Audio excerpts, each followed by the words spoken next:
In question 1, points A and B have coordinates 5, 2 and 10, -1 respectively. In part A, we have to find the equation of the perpendicular bisector of AB.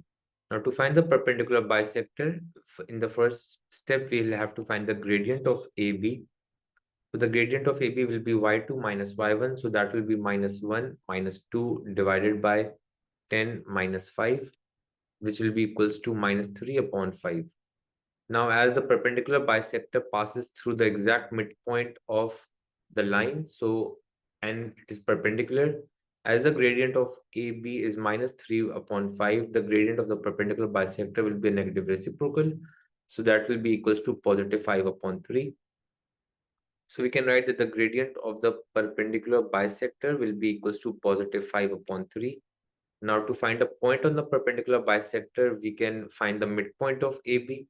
So finding the midpoint of AB, that will be equals to x1 plus x2, which will be 5 plus 10 upon 2, and y1 plus y2. So that will become 2 plus -1. So that will be 2 minus 1 upon 2. So the midpoint will be equals to 15 upon 2, which is 7.5, comma 1 upon 2. So we can write it as 0.5. Once we have the points, we can now find the equation through the formula y minus y1 is equals to m into x minus x1. So this will become y minus 0.5 is equals to the gradient, which is 5 upon 3 into x minus x1. So this will be x minus 7.5. Now we can leave our equation in this form, or we can cross multiply. So this will become 3y minus, so 3 into 0.5 is 1.5 is equals to 5x, and 5 into 7.5 is 37.5. Bringing the 1.5 on the other side, the equation will become 3y is equals to 5x, and minus 37.5 plus 1.5 will become a minus 36. In part B, we have to find the equation of a circle with center A. So if we want to find the equation of a circle, we know that the general formula for a circle is x minus a whole squared plus y minus b whole squared is equals to r squared, where a and b are the center. A and b are the coordinates of the center. So as a is the center, so the values of a and b will be 5 and 2. So in the first step, we can write this as x minus 5 whole squared plus y minus 2 whole squared equals to r squared.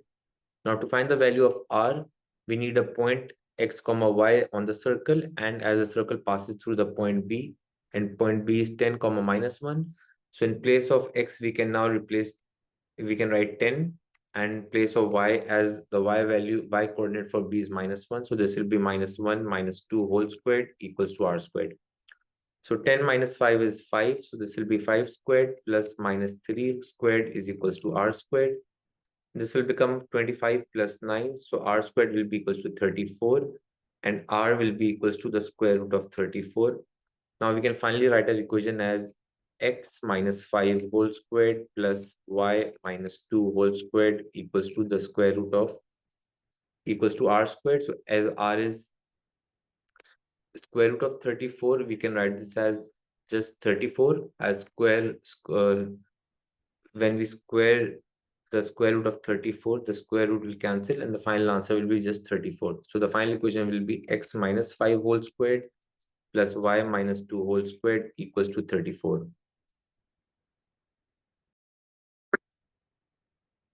In question 2, the first, second, and third terms of an arithmetic progression are a, 2a, and a square respectively, where a is a positive constant. We have to find the first 50 sum of the first 50 terms of the progression. Now, to find the sum of an arithmetic progression, the formula is n upon 2 into 2a plus n minus 1 into d. So to find the sum, n will be 50, but we need the values of a and d. Now, to find the value of a, we know that in a arithmetic progression, two consecutive terms have a common difference. So the difference of the second and the first term will be, which is 2a minus a, will be equals to the difference of the third term and the second term. So we can write it as a squared minus 2a. Simplifying this, this will be a is equals to a squared minus 2a. Taking the a on the other side, that will become 3a equals to a squared. Now we can factorize this. The values of when I factorize this, I can write this as a squared minus 3a equals to 0. Taking a common, this will be a minus 3 equals to 0. The two values of a will be a equals to 0 and a equals to 3. But as a is a positive constant, so the value of a will be equals to 3. Once we have the value of a, we can find d. So to find d, we can subtract the second term and the first term. So d will be equals to 2a minus a. As a is 3, so this will be 6 minus 3. So the value of d will now be equals to 3. Now substituting this in the formula for sum. So sum to 50 terms will be equals to 50 upon 2 into 2a. So 2 into 3 plus n minus 1. So this will be 50 minus 1 into d. Simplifying this, we'll get sum of 50 terms as 25 into 6 plus 49 into 3. And substituting this in the calculator, the sum of the 50 terms will be equal to 3825.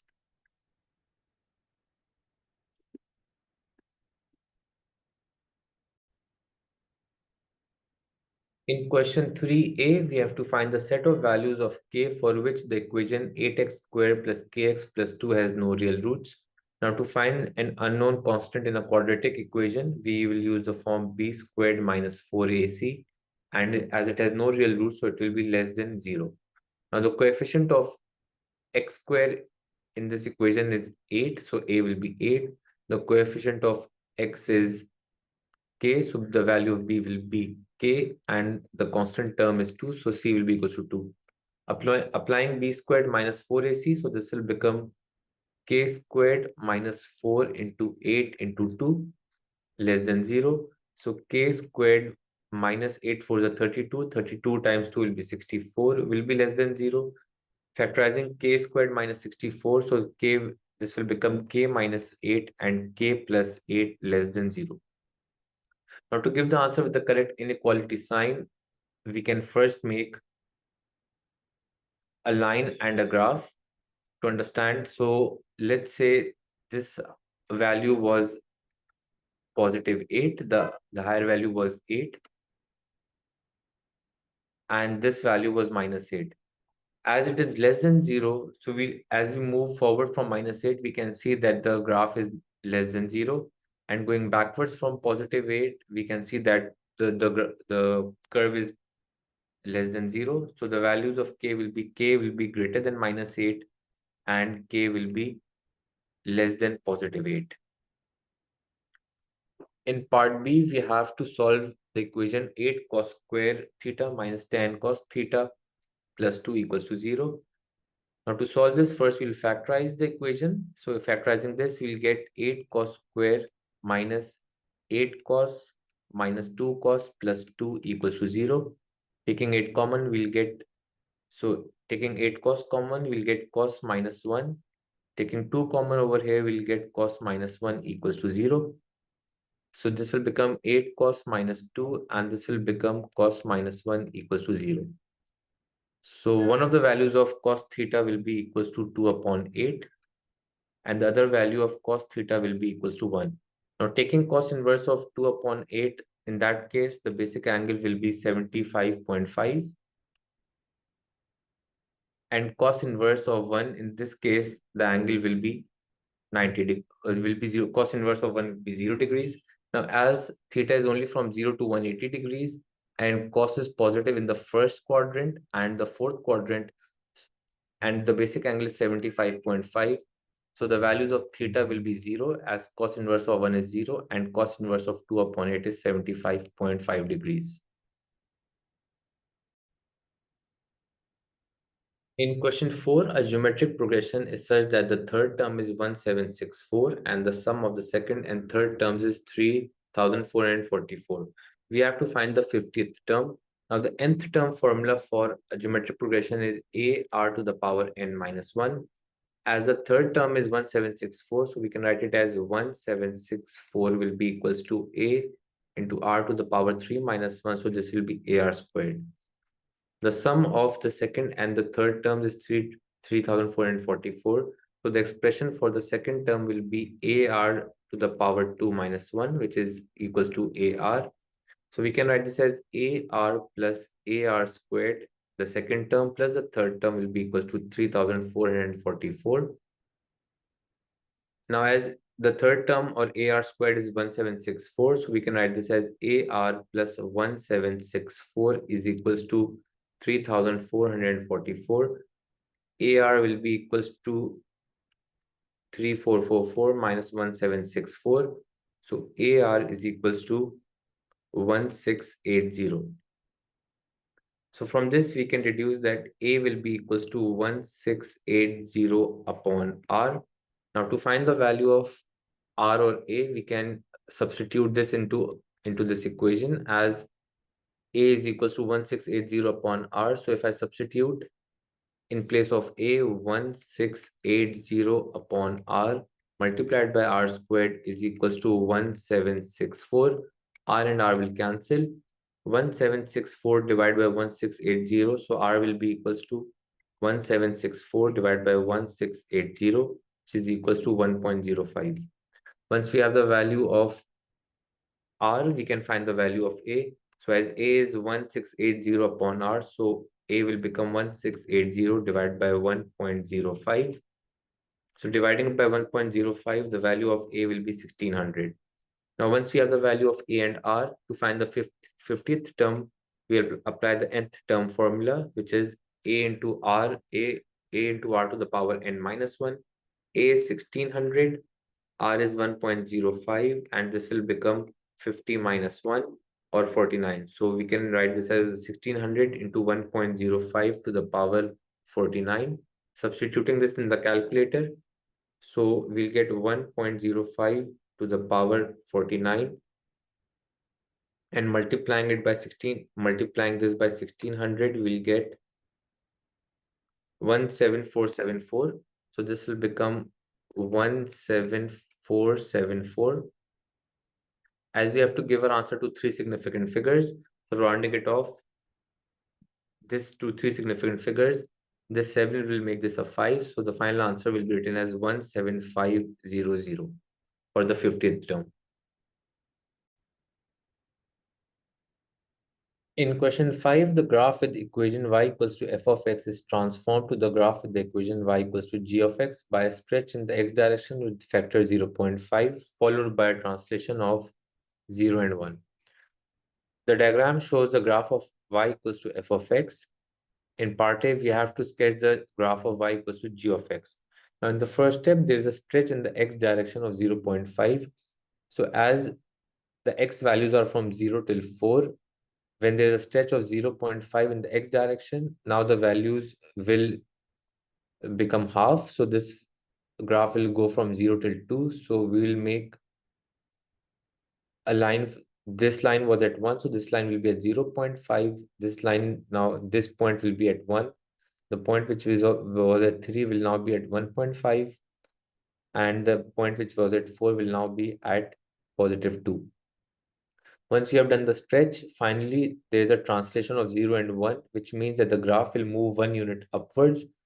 So when the graph moves 1 unit upwards,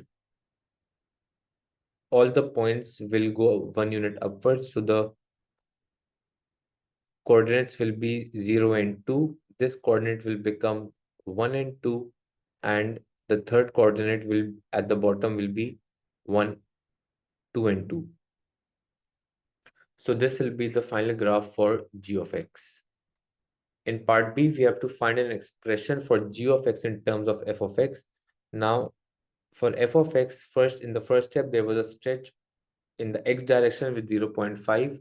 So when there is stretch in the x direction of 1 upon, where the scale factor is 1 upon 2 or 0.5, we write it as 2x, and as is a translation of 1 units in the y direction, so this will become f of 2x plus 1. So this will be the expression for g of x in terms of f of x.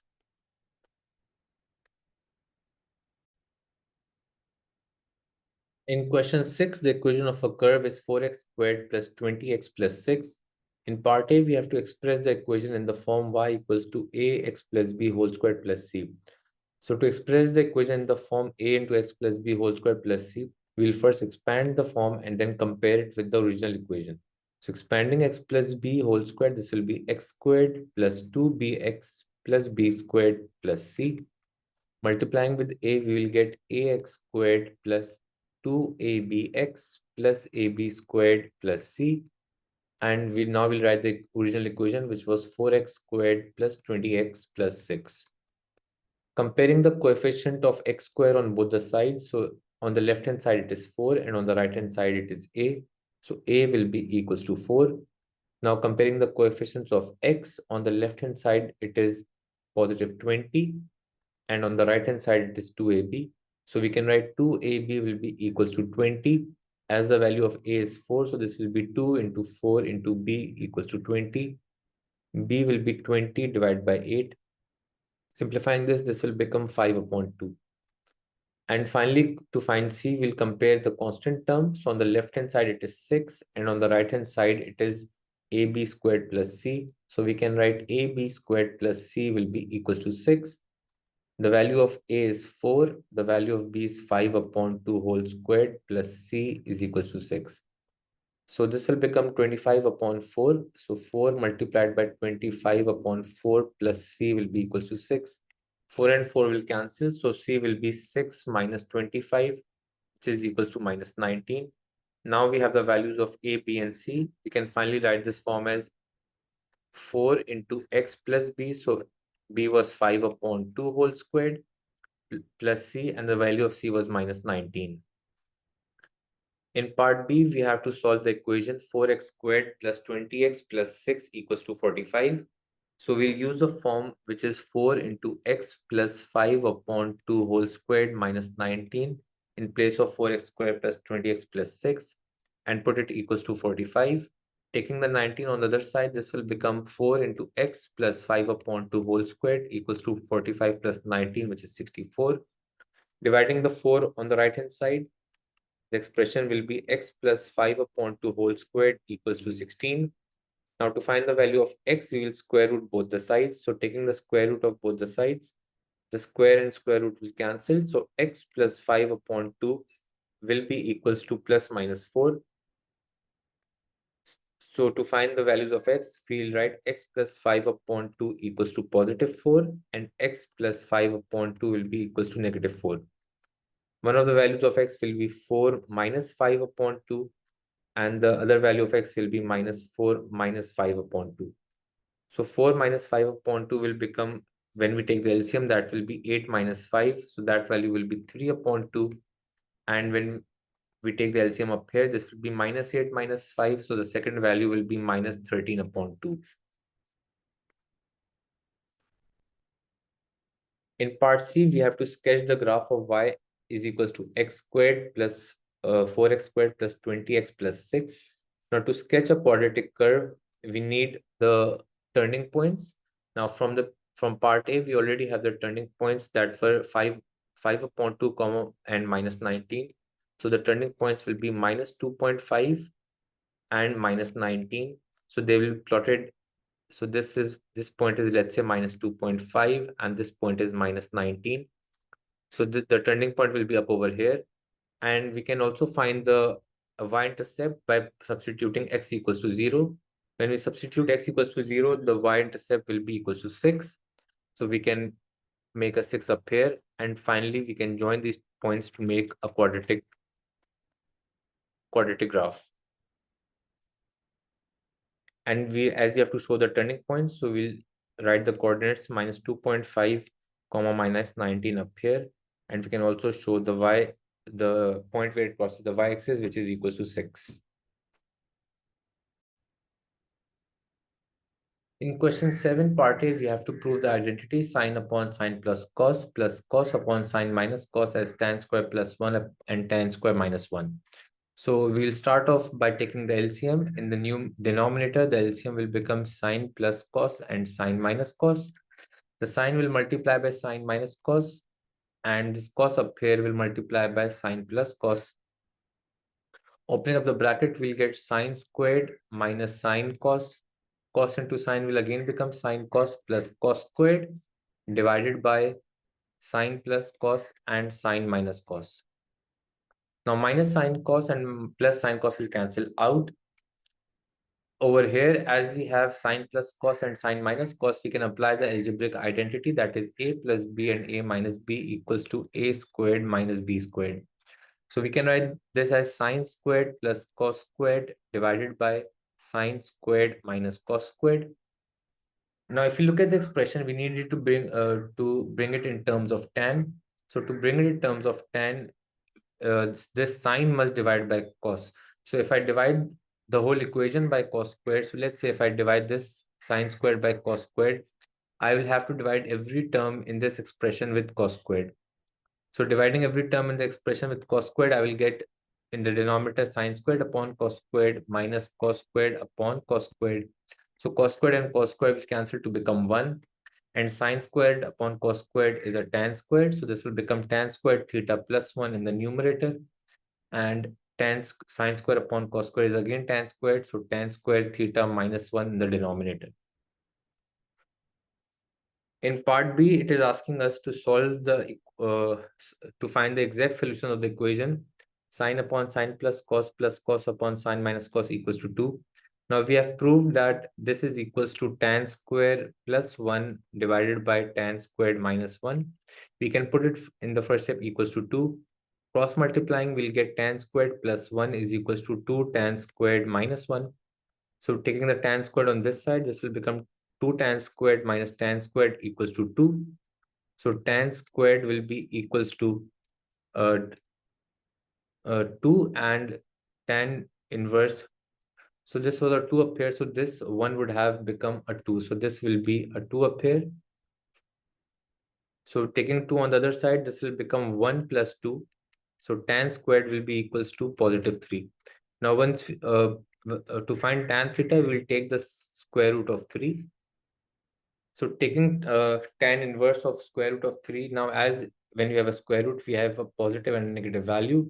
So we'll write tan theta is equals to square root of 3 and tan theta is equals to the negative square root of 3.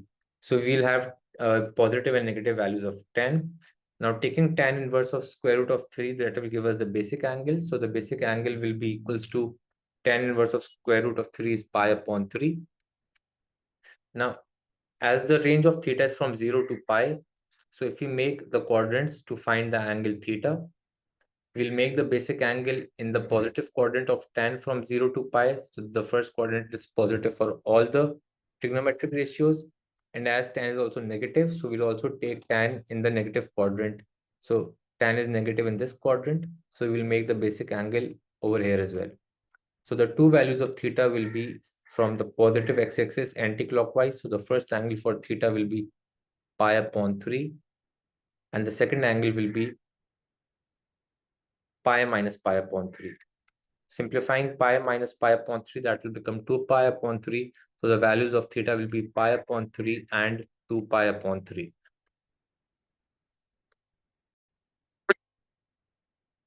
In question 8, the equation of a curve is such that dy dx equals to 3x power 1 upon 2 minus 3x power minus 1 upon 2. The curve passes through the point 3, 5. In part A, we have to find the equation of the curve. Now to find the equation of the curve, we'll integrate the expression for dy dx. So initially, we'll first write it as dy equals to 3x to the power 1 upon 2 minus 3x to the power minus 1 upon 2. We'll bring the dx on this side. Now we will add the integral sign to both the sides. So after adding the integral side, we'll integrate both of the expressions. Integrating dy, this will become y equals to, so when I increase the power of 1 upon 2 by 1, this becomes 3 upon 2, and we'll divide this by 3 upon 2, minus increasing minus 1 upon 2 by 1, that will become 1 upon 2, and we'll divide the new power, which is 1 upon 2, and add a constant. Simplifying this, we can write this as 2 times 3 is 6, and 6 upon 3 will become 2. So this will be 2x to the power 3 upon 2 minus 6x to the power 1 upon 2 plus c. Finally, to find the value of c, we'll use the points 3, 5.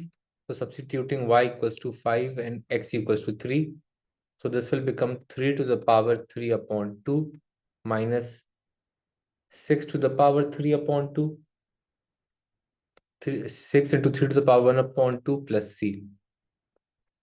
So this will become 5 is equals to 2 into 3 to the power 3 upon 2. So if you substitute this in the calculator and subtract from 5, so this is basically square root of 3 whole cube minus square root of 3 plus c. So c will be equals to 5 minus 2 into square root of 3 whole cube minus 6 square root of 3 plus c.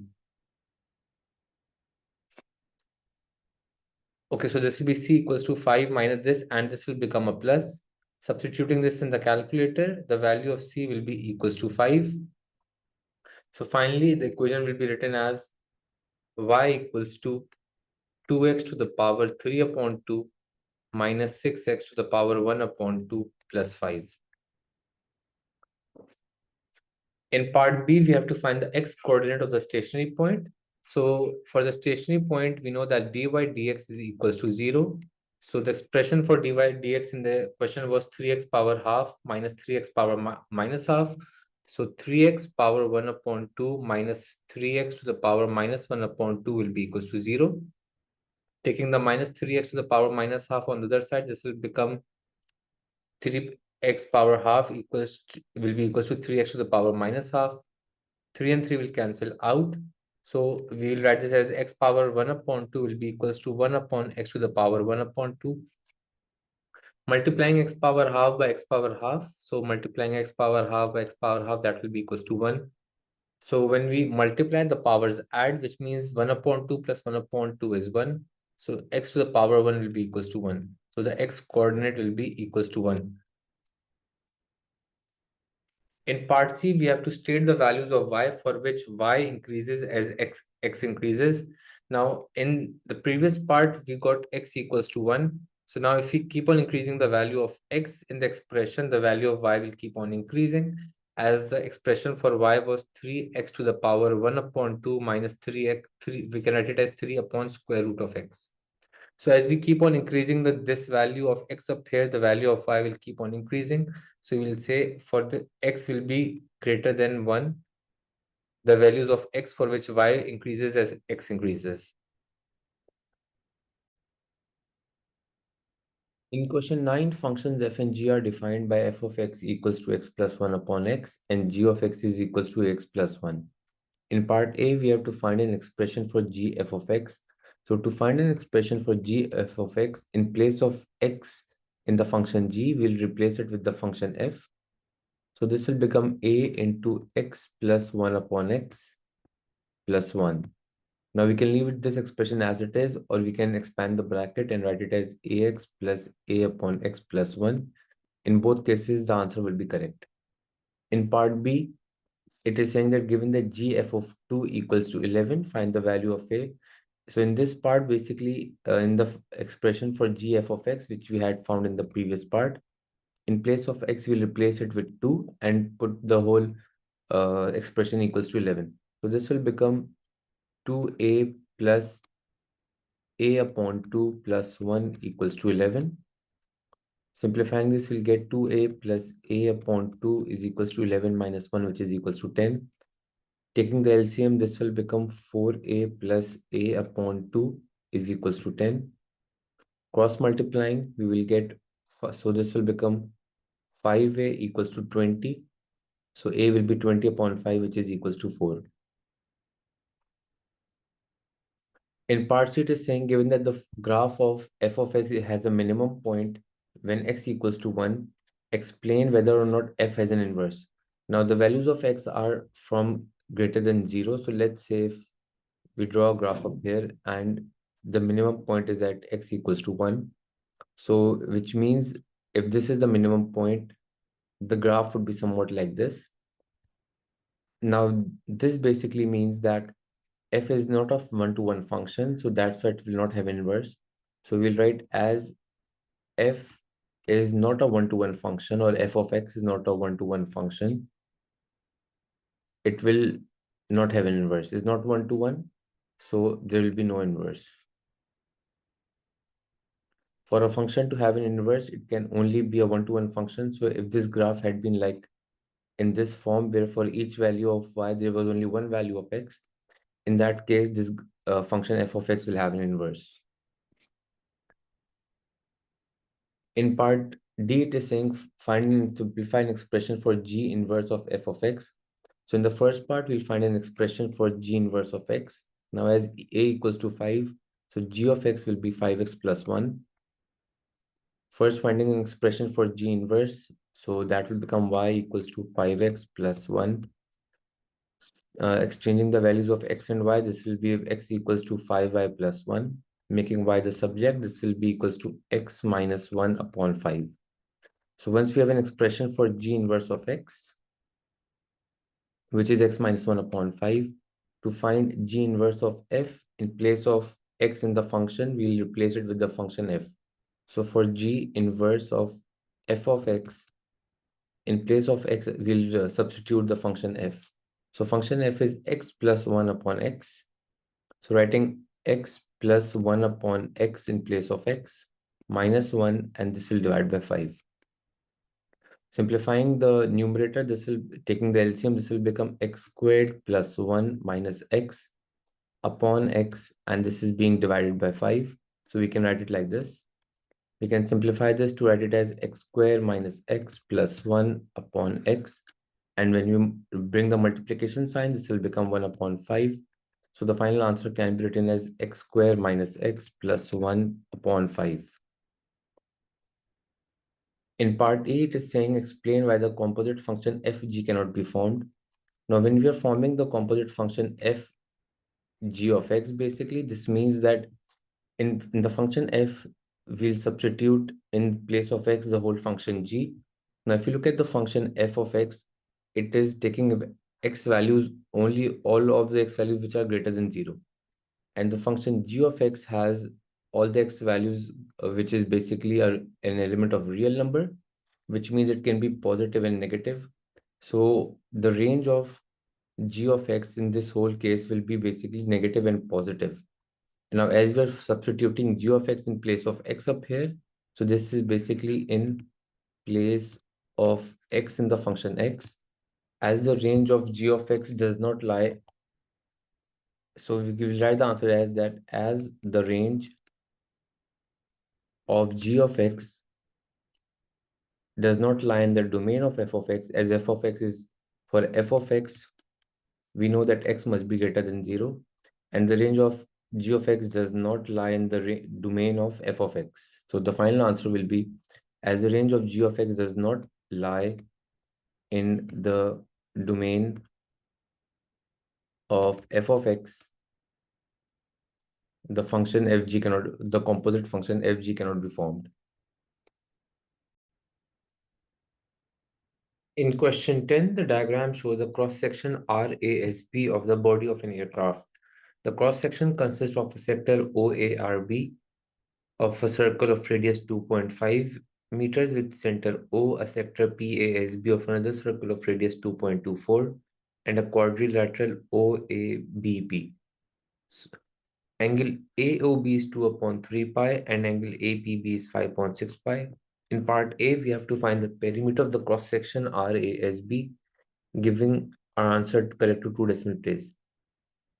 Now, this cross-section, the perimeter of the cross-section will consist of 2 sectors. One of them is ARB and the other is ASD. So for the perimeter, we will write it as perimeter will be equals to the arc length of ARB plus the arc length of ASB. Now to find the arc length of ARB, first we need this angle. Now as we know that the total angle is 2 pi, so the angle AOB for the sector will become 2 pi minus 2 upon 3 pi. So we know that the arc length formula is S equals to R theta. The radius will be 2.5. So the arc length will be 2.5 multiplied by by theta, which will be 2 pi minus 2 upon 3 pi. So 2 pi minus 2 upon 3 pi will be equals to 2.5 multiplied by, so that will become 4 upon 3 pi. Substituting this in the calculator, the answer will be 10.472 meters. So this is the arc length for ARB. Now finding the arc length for ASB. So arc length of ASB will be equals to R. So in this case, R is 2.24 and the angle is given as 5 upon 6 pi. So 2.24 multiplied by 5 upon 6 pi. Substituting this in the calculator, this will give the answer. So this will be equals to 5.864 meters. So this will be 5.864 meters. So the total perimeter will be equals to 10.472 plus 5.864. Adding these two, the final answer will be 16.34 meters. As we have to give our answer to two decimal place, so we will leave our answer to 16.34 meters. In part B, it is asking us to find the difference in area of the two triangles AOB and APB, and we have to give our answer correct to two decimal place. Now finding in the first step, finding the area of the triangle AOB. So AOB, we can apply a sine rule to find the length of AOB. Now to find, we know that this length will also be 2.5.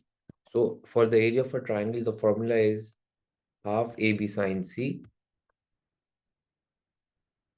Now as both of the lengths are 2.5 as it is a radius, so we write it as 1 upon 2 into 2.5 into 2.5 into sine of the angle is 2 upon 2 pi upon 3.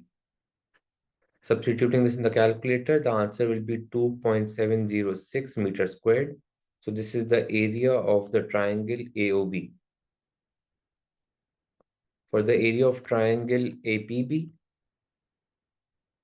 this will be equals to now. So in this case, this length is 2.24. So this length will also be 2.24 and the angle is 5 upon 6 pi. So this will become 1 upon 2 into 2.24 multiplied by 2.24 multiplied by sine of 5 pi upon 6. Substituting this in the calculator, the answer will be equals to 1.254 meters squared. Finding the difference. So the difference will be, we will substitute the values, both of the values in the calculator and subtract them. So the final answer will be 2.706 minus 1.254. The final answer correct to two decimal place will be 1.45 meters squared.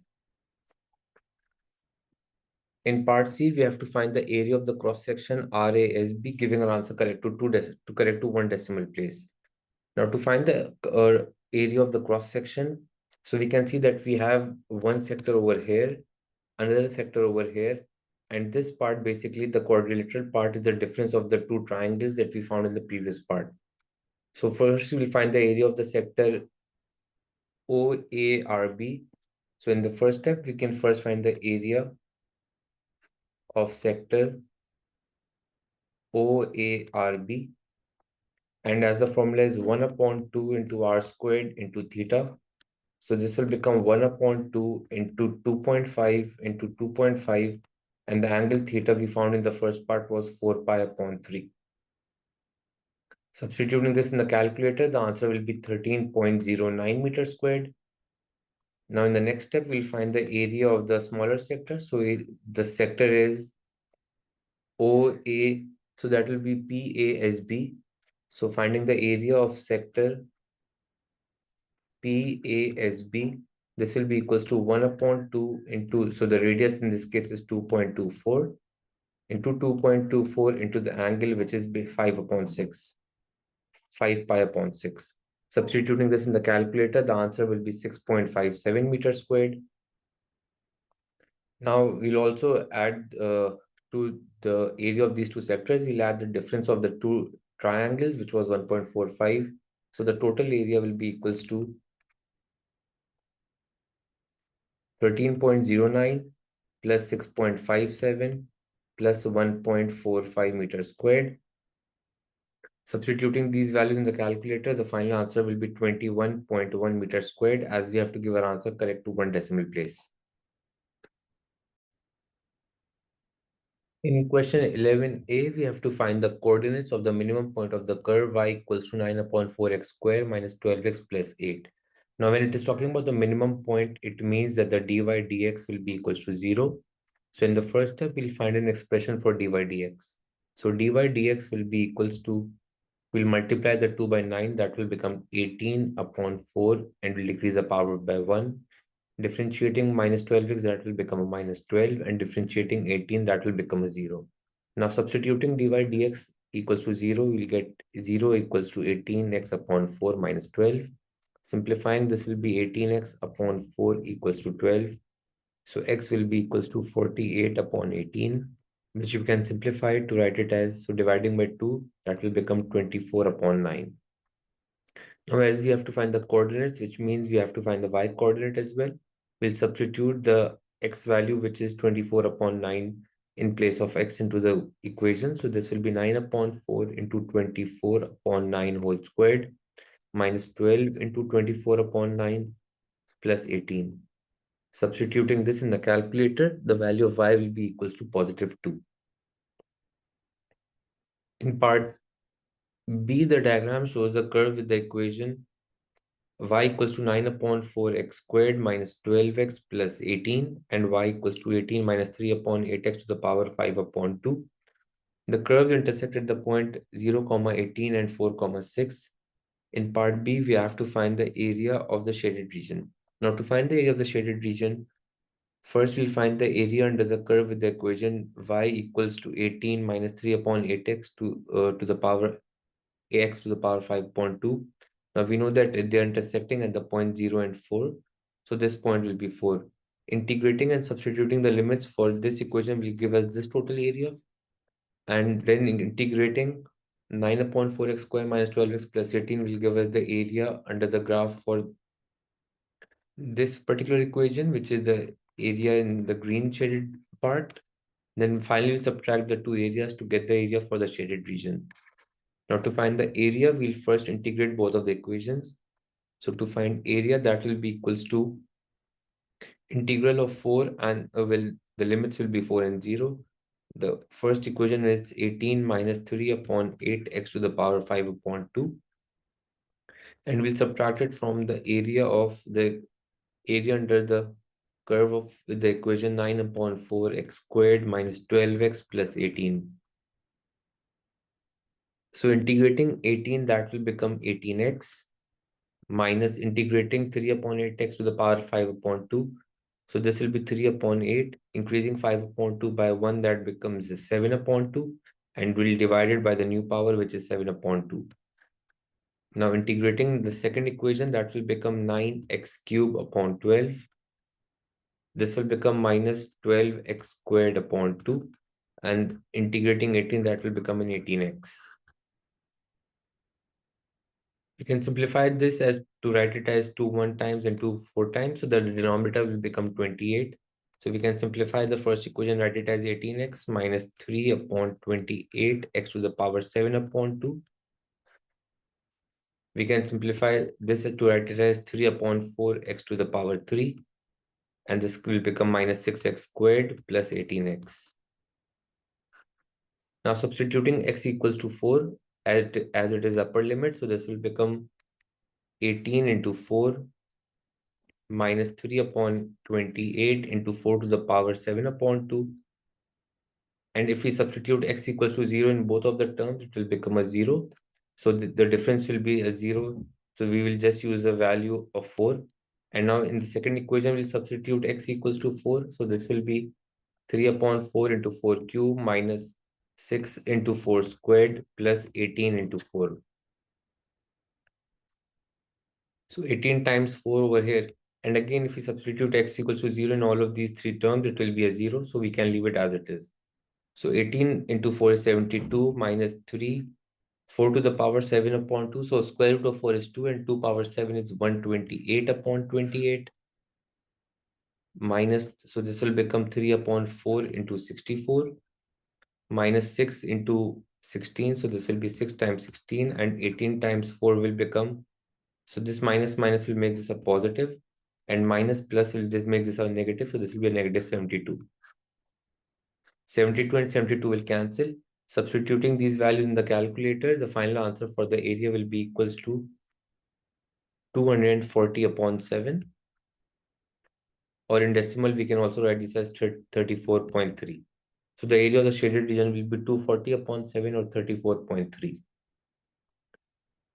In part C, a point is moving along the curve y equals to 18 minus 3 upon 8x to the power 5 upon 2 in such a way that the x coordinate is increasing at a constant rate of 2 units per second, which means that the value for dx by dt is 2. We have to find the rate at which the y coordinate is changing, which means we have to find the value for dy dt when x equals to 4. Now, the relationship between dy dt and dx dt is given by the equation dy dt equals to dy by dx multiplied by dx by dt. We already have dx by dt, so in the first step, we'll find dy by dx as y is equals to 18 minus 3 upon 8x to the power 5 upon 2. Differentiating this will become dy by dx will be equals to, so 5 upon 2 will multiply by minus 3 upon 8. So 5 upon 2 will multiply by minus 3 upon 8. And this will become x to the power. So decreasing the power by 1. 5 upon 2 minus 1, that will become 3 upon 2. So this will become minus 15 upon 16. And then as the value of x will be 4, so we'll write it as 4 to the power 3 upon 2. Substituting this in the calculator, the value for dy dx, so we'll get minus 15 upon 16, and 4 square root is 2 and 2 cube is 8. So this will be 8. So this will become 8 one time and 8 two times. So this will be minus 15 upon 2. So the value of dy dx is minus 15 upon 2. The value for dx by dt was 2. 2 and 2 will cancel out. So the value for dy dt, or the rate of change of phi, will be equals to negative 15.